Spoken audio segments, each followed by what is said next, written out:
chắc lên khi biết cause mà yêu mi sao yêu saya lúc tim yêu chắc lên chẳng rừng nấy mà. Around 20 years ago, in 1997, I was playing around with ideas for a new language. In March, I started a language called Jarda, which had a verb-subject-object word order and a special case for the subject of transitive verbs. Those are verbs with both a subject and an object.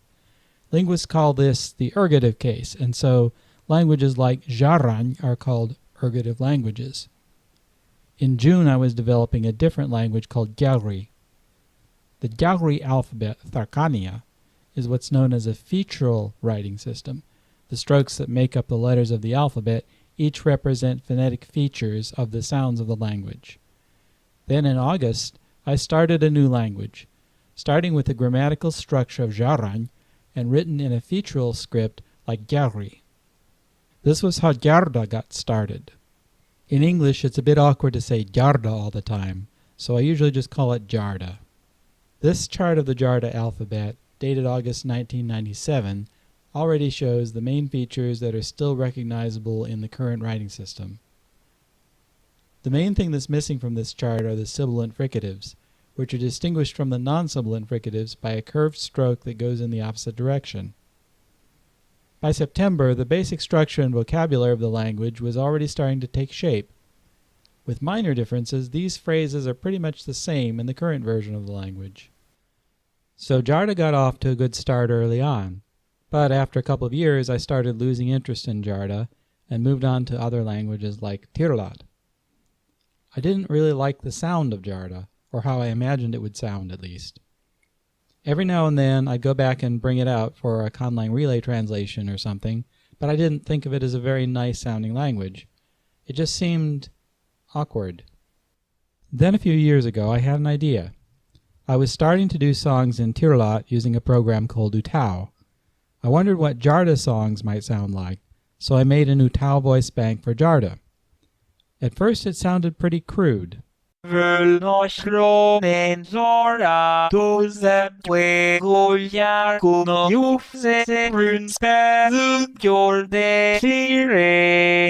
But after a while it started sounding more musical.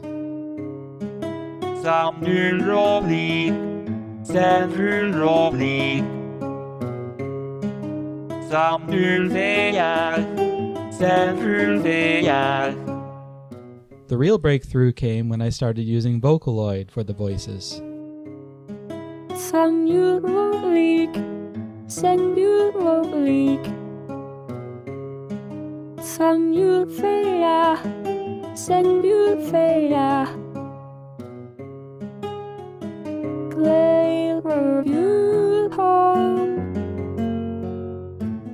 My current name. You're my do name. You're you and my body. Vocaloid pronunciation isn't perfect even for English, but especially when you try to use the voices for different languages. Still, most of the time it's good enough to get a rough idea of what a song would sound like in Jarda. So I started doing song translations, and what I discovered is that translating song lyrics is a really good way to develop a language and become familiar with it. She moves no slower, yet his future for me better. Bao yet have no tale seen for key truth, so great name round no hood. Revive it, nothing she for wrong. They never mean guys. Chờ kiếm spotted we rate name nhạc cho nửa rộn mà như vậy mà lâu yes so khói. What is your word? What is your word? Làm được nhân nhà kê.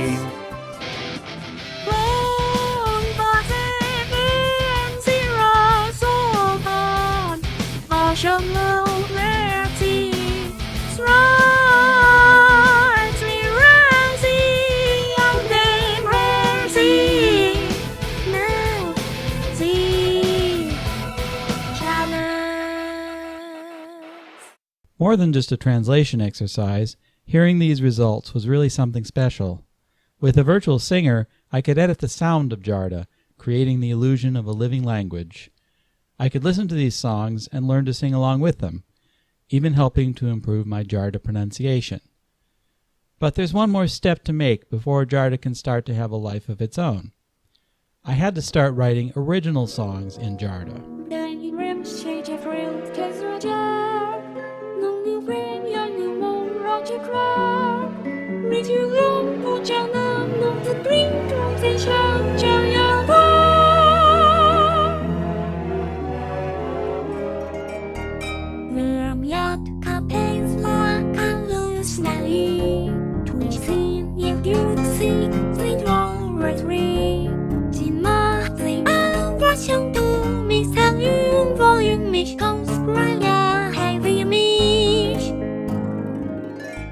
These two songs represent a new stage in the development of Jarda music and my understanding of Jarda as a language.